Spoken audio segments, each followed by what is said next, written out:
Est-ce que le tridium, on peut le manger? Non, mais à quoi tu penses, Moïse? À du poulet coco. Bien sûr. Fang? Est-ce que le tridium peut se mesurer dans le temps et dans l'espace? Oui, plus ou moins.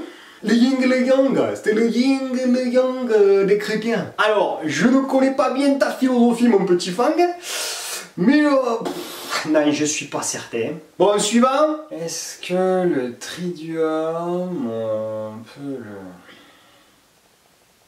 ou pas? Si, il est redevenu normal, lui. C'est bizarre, hein? Faudra que je surveille ça quand même, hein? Alors, mon petit David, la réponse à ta question, c'est... oui et non. Est-ce que les tridiums, tu peux les revendre? Non, Ismaël, non. Non, mais est-ce que par exemple, le tridium, tu peux t'en servir pour réparer ta mobilette? Pas plus.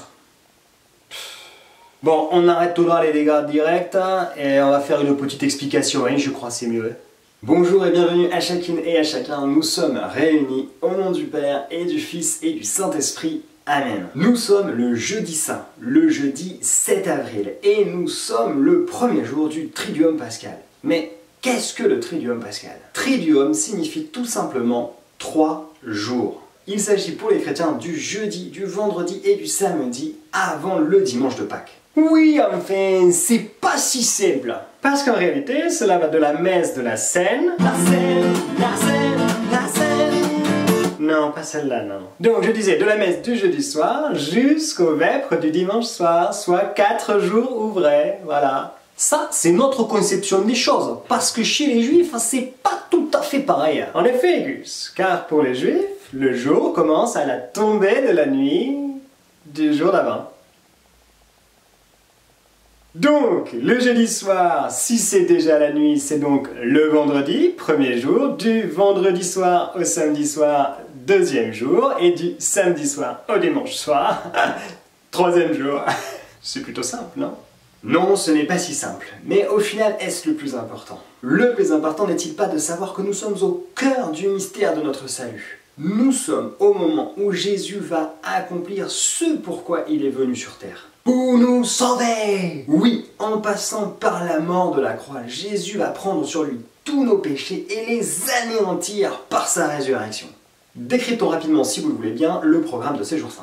Le jeudi, Jésus va passer son dernier repas sur terre avec ses apôtres. On appelle ça la Seine. La Seine, la Seine, la Seine. Mathieu? Non, toujours pas.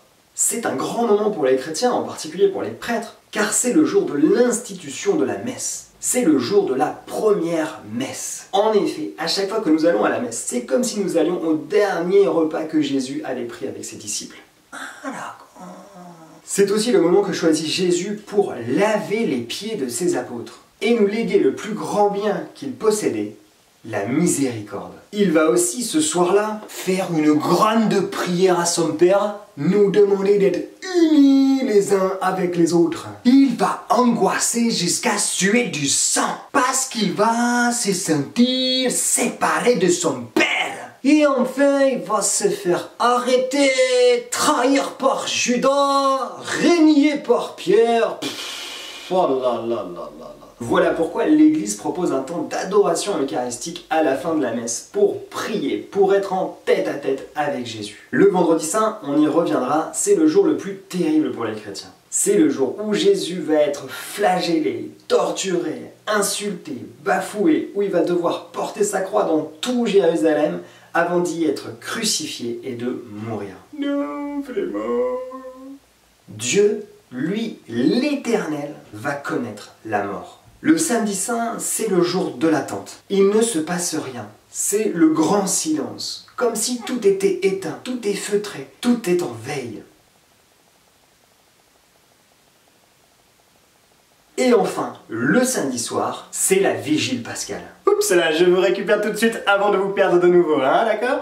Alors, si le vendredi, le Christ meurt, c'est donc le premier jour, d'accord? Le samedi, c'est donc le deuxième jour, et le dimanche, c'est donc le troisième jour, puisqu'il ressuscite, hein, comme chacun le sait, le troisième jour.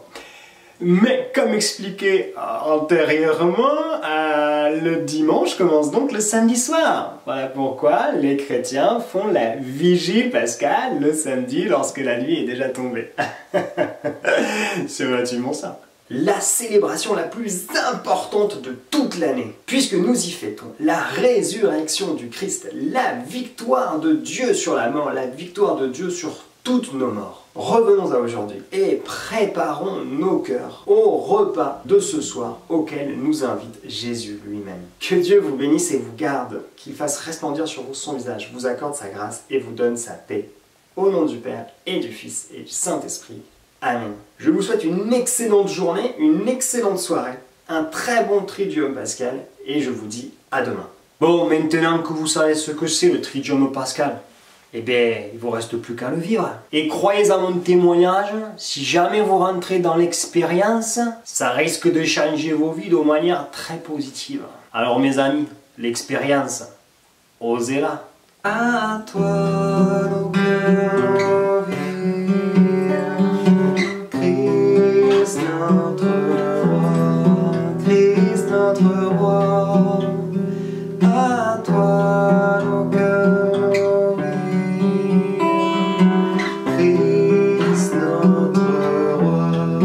Christ notre roi, nous marchons tous à ta suite, marchons à ta suite, nous marchons tous à ta suite, Christ